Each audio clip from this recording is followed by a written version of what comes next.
काव्य शब्द संस्कृत भाषा का है। सामान्यतः व्यंग का तात्पर्य हम ताने या कटाक्ष से लेते हैं। कोश में इस शब्द के लिए कहा गया है कि लगती हुई बात जिसका कोई गूढ़ अर्थ हो। आचार्य हजारी प्रसाद द्विवेदी ने कथन की इस शैली के लिए कहा है कि व्यंग कथन की एक शैली है जहां बोलने वाला अधरोष्ठों में मुस्कुरा रहा हो और सुनने वाला तिलमिला उठे। यानी व्यंग्य वार करने वाला ऐसा कथन होता है जिसका प्रभाव गहरी तिलमिलाहट को जन्म देता है। व्यंग्य हमेशा किसी न किसी उद्देश्य को ध्यान में रखकर लिखा गया होता है। प्रारंभ में व्यंग्य एक शैली के रूप में प्रचलित था, किंतु आधुनिक साहित्य में यह गद्य साहित्य की एक सशक्त विधा के रूप में हमारे सामने आया है। भारतीय साहित्य में शब्द शक्तियों के अंतर्गत व्यंजना शक्ति के संदर्भ में व्यंग्यार्थ शब्द का उपयोग किया जाता रहा है। शैली के रूप में दोष निवारण के लिए तानाकशी के रूप में इसका प्रयोग किया जाता रहा है। साहित्य में आरंभ से ही व्यंग्य की उपस्थिति कहीं न कहीं किसी न किसी रूप में होती रही है। हिंदी साहित्य में यदि हम देखें तो व्यंग्य के संदर्भ में हम कई रचनाकारों को स्मरण कर सकते हैं।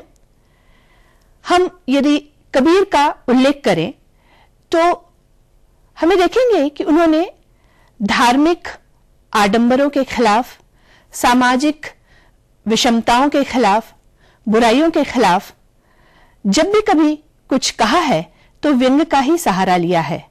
जब वे कहते हैं कि पाहन पूजे हरि मिले तो मैं पूजूं पहाड़, तो यहां व्यंग्य की धारदार तलवार ही अपना प्रभाव दिखा रही है।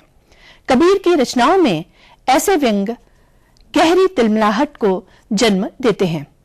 इसके बाद यदि हम भारतेंदु की रचनाओं का उल्लेख करें और अंधेर नगरी इस कृति को याद करें तो वहां भी हमें व्यंग्य दिखाई देता है।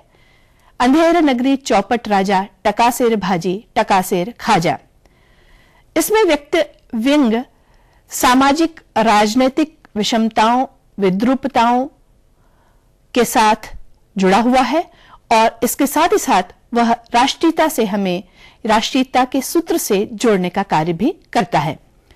आधुनिक काव्य साहित्य में हम निराला की कविता, खासतौर पर कुकुरमुत्ता को यदि देखें तो वहां पर भी व्यंग्य की धारदार तलवार अपना गहरा असर दिखाती है। जब वे लिखते हैं, अबे सुन बे गुलाब भूल मत जो तूने पाई खुशबू रंगो आप, खून चूसा खात का तूने अशिष्ट, डाल पर इतरा रहा तू कैपिटलिस्ट। इसी तरह नागार्जुन की कविता में भी ऐसी ही पंक्तियां व्यंग्य को अभिव्यक्त करती हैं। जली ठूठ पर बैठकर गई कोकिला कूक, बाल न बाका कर सकी शासन की बंदूक। दरअसल ऐसी सब स्थलों पर व्यंग्य का सही एवं वास्तविक उद्देश्य अभिव्यक्त होता है। स्वतंत्रता के पश्चात व्यंग्य एक सशक्त विधा के रूप में साहित्य में पूरी तरह से प्रतिष्ठित हुआ। हरिशंकर परसाई, शरद जोशी, ज्ञान चतुर्वेदी, केपी सक्सेना आदि व्यंग्यकारों ने अपनी व्यंग्य रचनाओं के माध्यम से इसे साहित्य में प्रतिष्ठित करवाया। सभी व्यंग्य कहीं न कहीं सामाजिक, राजनीतिक बुराइयों के, विडंबनाओं के, विद्रूपताओं के खिलाफ आवाज उठाते हैं, उस पर चोट करते हैं और बदलाव की चाहत ही ऐसे व्यंग्यों का उद्देश्य माना जा सकता है। गलत पर वार और सही की ओर संकेत किसी भी व्यंग्य का लक्ष्य माना जा सकता है। साहित्यिक विधा की यह तलवार भ्रष्टाचार के विरुद्ध प्रहार कर रचनात्मक विचारों को जन्म देती है।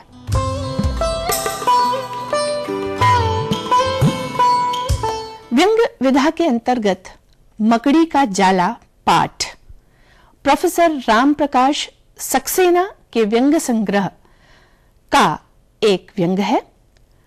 प्रोफेसर सक्सेना का संबंध नागपुर विश्वविद्यालय से रहा है। कला संकाय के अधिष्ठाता, भाषा विज्ञान, विदेशी तथा भारतीय भाषा विभाग के वे अध्यक्ष रहे हैं। इसके अतिरिक्त जनसंचार विभाग नागपुर विश्वविद्यालय में अध्यक्ष पद का दायित्व भी आपने अपने सेवा काल में निभाया है। लेखन के क्षेत्र में आप लगातार सक्रिय रहे। भारत की सभी प्रतिष्ठित पत्र पत्रिकाओं में आपकी रचनाएं समय समय पर प्रकाशित होती रही हैं। आपके रचित नाटकों का मंचन प्रतिष्ठित मंचों पर किया जा चुका है। आपके द्वारा रचित कहानी संग्रह है टूटती सुबह का दर्द। कई व्यंग संग्रह हैं, मकड़ी का जाला, मूर्ख बने रहने की समझदारी, बाढ़ आई बहार आई, अजगर करे न चाकरी, जमाने का जमाना। इसके अतिरिक्त भाषा विज्ञान एवं लोक साहित्य पर भी आपने कई पुस्तकें लिखी हैं। आपके सृजन कार्य के लिए कई पुरस्कारों एवं सम्मानों से आपको नवाजा जा चुका है। कुछ पुरस्कारों एवं सम्मानों की सूची इस तरह है। महाराष्ट्र राज्य उर्दू अकादमी द्वारा आप पुरस्कृत हो चुके हैं। राष्ट्रीय हिंदी सेवा सहस्राब्दी सम्मान आपको प्राप्त हो चुका है। राजभाषा रत्न का पुरस्कार आपको प्राप्त हो चुका है। उत्तर प्रदेश हिंदी समिति द्वारा आप पुरस्कृत हो चुके हैं। इसके अतिरिक्त महाराष्ट्र हिंदी साहित्य अकादमी द्वारा मकड़ी का जाला के प्रकाशन के लिए आपको अनुदान प्राप्त हो चुका है। उत्तर प्रदेश हिंदी संस्थान द्वारा दिया जाने वाला पंडित राम नरेश त्रिपाठी लोक साहित्य समीक्षा पुरस्कार भी आपको प्राप्त हो चुका है।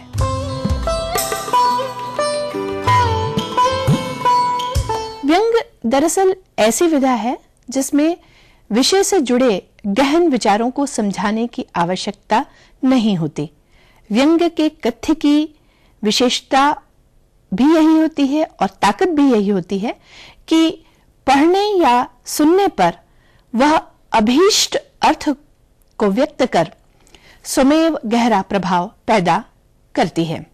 मकड़ी का जाला व्यंग भी ऐसी ही रचना है जो हमारी व्यवस्था में जो कमियां हैं और उसके जो कारण हैं उसे बड़ी ही पैनी किंतु सरल दृष्टि से प्रस्तुत करती है। मकड़ी का जाला गंदगी, दरिद्रता, अव्यवस्था का सूचक है। मकड़ी का जाला हमारी दृष्टि को बाधित करता है और जब यही जाला हमारी व्यवस्था पर लग जाए तो इसका असर भी वैसा ही होगा जैसा हम अपने आम जीवन में देखते हैं। डॉक्टर राम प्रकाश सक्सेना का व्यंग मकड़ी का जाला हमारी व्यवस्था में लगे जालों को प्रस्तुत करता है।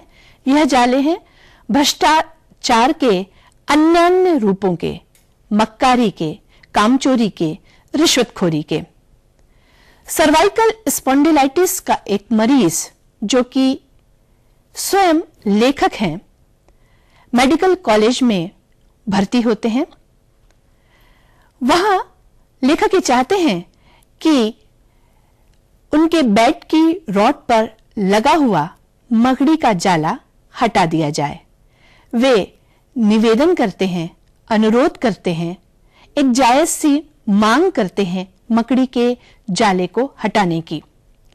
किंतु यह छोटी सी मांग किस तरह तूल पकड़ती है, किस तरह बड़ा आकार ले लेती है और एक समस्या बन जाती है। इसी के इर्द गिर्द इस व्यंग का कथ्य घूमता है और यही इस व्यंग का मुख्य कथ्य है भी।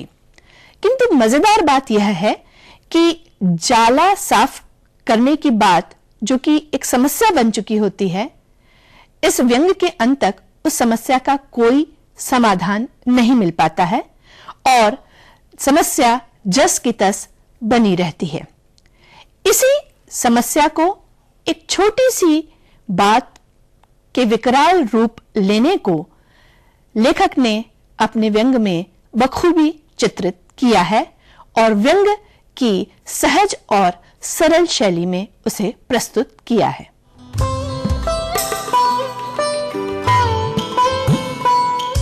व्यंग के आरंभ में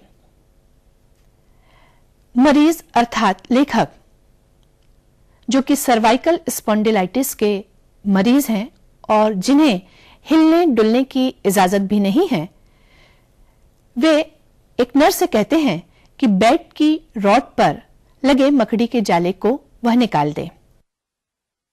नर्स मुकर जाती है यह कहकर कि बेड की सफाई करना मात्र उसका काम है, मकड़ी के जाले हटाने का काम उसका नहीं है। लेखक अगला निवेदन करता है उस व्यक्ति से जो दरअसल फर्राश है। भूलवश स्वीपर समझकर लेखक उससे कहते हैं, स्वीपर जी मकड़ी का जाला हटा दो। वह नाराज होता है, दलील देता है कि उसका काम फर्श की सफाई करना है, वह फर्राश है, यदि फर्श पर जाला होता तो वह उसे निकाल देता। अगली बार लेखक स्वीपर समझकर भूलवश उस व्यक्ति से जाला साफ करने की विनती करते हैं जो कि अटेंडेंट है। अंततः एक व्यक्ति लेखक के पास आता है और कहता है कि वह स्वीपर है और साथ ही साथ वह यह भी कहता है कि इसके पहले लेखक के बेड पर जो मरीज थे वे भले व्यक्ति थे, जाते जाते वे 5 रुपए का इनाम उसे दे गए। लेखक सहमते हुए उससे भी कहते हैं, भैया जी जरा इस मकड़ी के जाले को साफ कर दो। स्वीपर गुंडियाई आवाज में उन्हें यह कहकर मना कर देता है कि वह स्वीपर है, जाले हटाना उसका काम नहीं है और साथ ही वह यह भी कहता है कि सिस्टर ओवरऑल इंचार्ज हैं, वे जब राउंड पर आएंगी तब उनसे इस बारे में लेखक बात करे। इस तरह मकड़ी का जाला साफ करने की जिम्मेदारी किसकी है, कौन उसे साफ करेगा, यह तय नहीं हो पाता।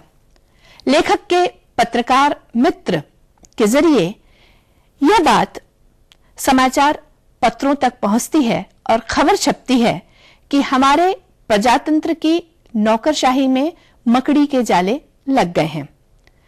इस पूरे घटनाक्रम में एक और वे लोग हैं जो हमारे भ्रष्ट तंत्र के छोटे छोटे नुमाइंदे हैं।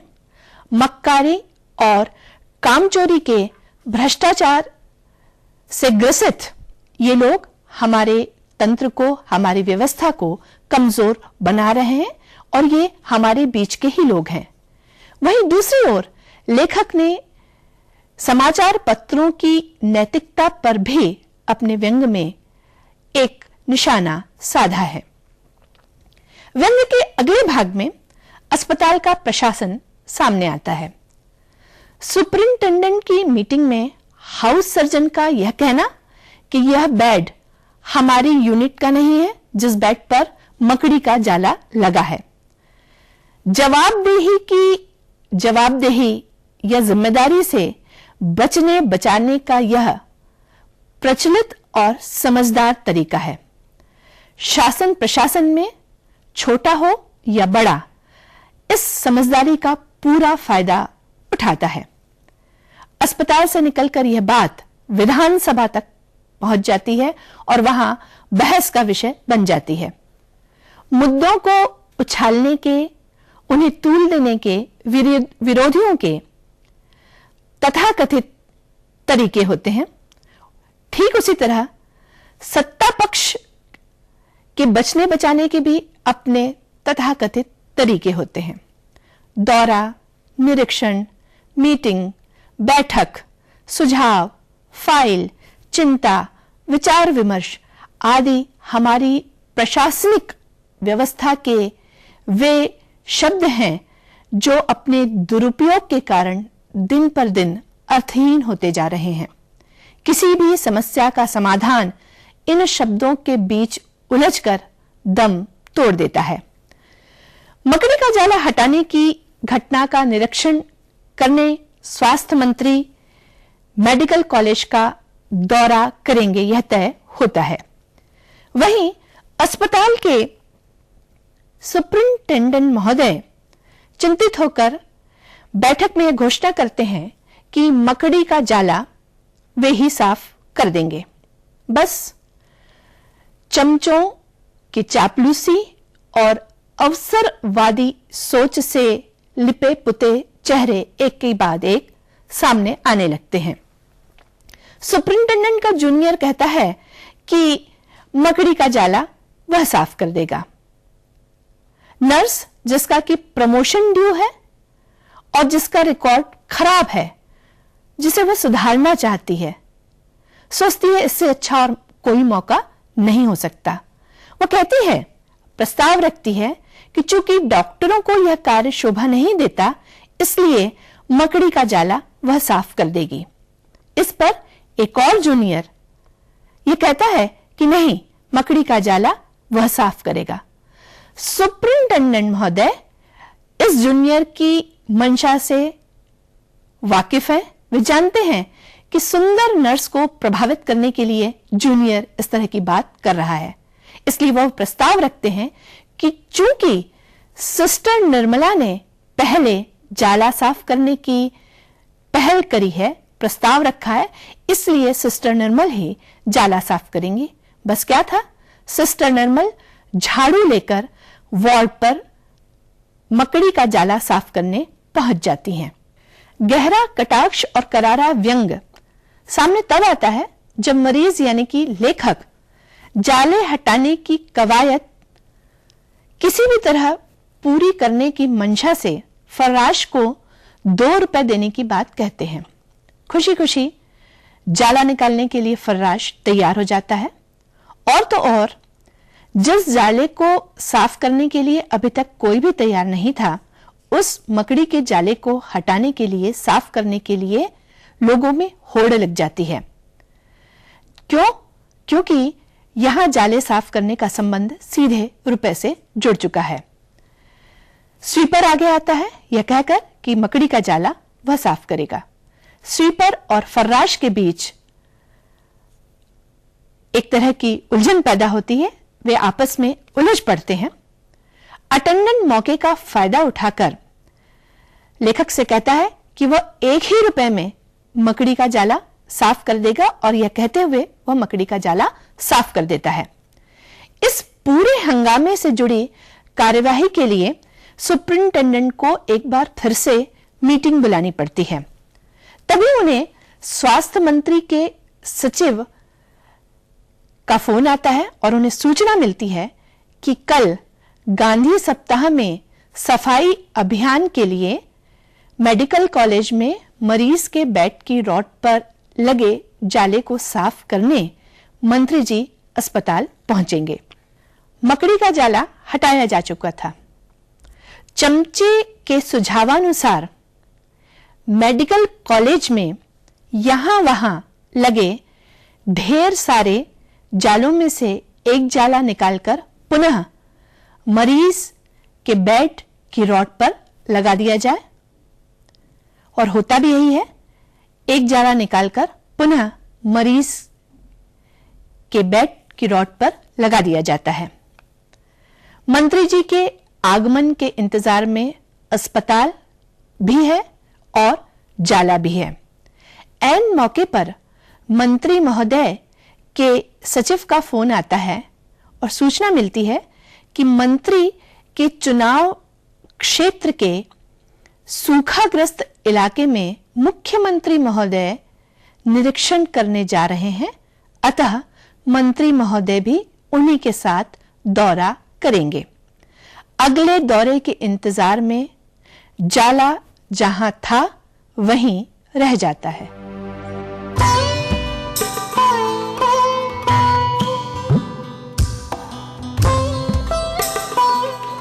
कुल मिलाकर पूरे व्यंग्य में कई बातें हमारे सामने आती हैं जो हमें सोचने पर विवश करती हैं। गांधी सप्ताह में साफ सफाई का अभियान एक तथाकथित तरीका है। हम भूल रहे हैं कि गांधी नाम है आचरण का, आदत का, सिद्धांत का, हमारी कार्यशैली का, व्यवहार का। गांधी के नाम पर जो प्रदर्शन एवं दिखावा हम कर रहे हैं, दरअसल हम स्वयं को शर्मसार कर रहे हैं। गांधीवादी आदर्श से जुड़ी बातें हमारे जीवन में बेमानी हो चुकी हैं, क्योंकि हम केवल दिखावे के नाम पर, फैशन के नाम पर गांधी को याद करने लगे हैं। हम सोचते हैं कि गांधी जयंती पर साफ सफाई के चंद अभियान गांधी के स्वावलंबन की मिसाल को कायम रख सकते हैं। मकड़ी का जाला साफ करने मंत्री महोदय का अस्पताल में पधारने का आयोजन, फोटोग्राफर, भीड़, नाश्ते का प्रबंध, ये सारे नाटकीय कार्यक्रम हम यदा कदा या यूं कहें अक्सर अपने चारों ओर देखते हैं। मंत्री का नहीं आना, सूखाग्रस्त इलाके के दौरे पर चला जाना एक और नाटकीय पहलू की ओर संकेत करता है। कुल मिलाकर मकड़ी का जाला निकालने की कवायद किस तरह हमारी व्यवस्था के छोटे से छोटे और बड़े से बड़े नुमाइंदे के भ्रष्ट चेहरे को बेनकाब करती है, इसका सुंदर चित्र इस व्यंग में उभर कर सामने आता है। व्यंग की दो धारी तलवार बहुत अच्छी तरह इसमें चली है। उसने गहरे प्रहार किए हैं। जाला लगा भी है तो कहां? मेडिकल कॉलेज में मरीज के बेड की रॉड पर। और मेडिकल कॉलेज कहां है? राज्य की राजधानी में।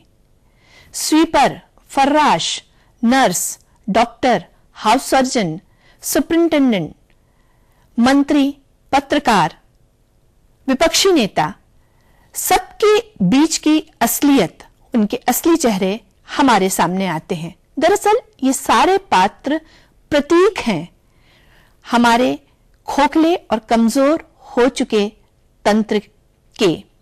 भ्रष्ट चेहरे के प्रतीक दरअसल हम में से ही हैं और हमारे बीच में से ही कुछ लोग हैं, जिनके कारण हमारी व्यवस्था लचर हो चुकी है और सारी कमजोरियों के साथ हमारे सामने खड़ी है।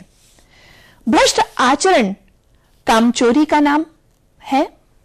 रिश्वतखोरी, चाहे वह 2 रुपए की हो या हजारों की हो। भ्रष्ट आचरण है जिम्मेदारी से पल्ला झाड़ लेना, आदर्शों के नाम पर ढोंग करना, दिखावा करना भी भ्रष्ट आचरण है।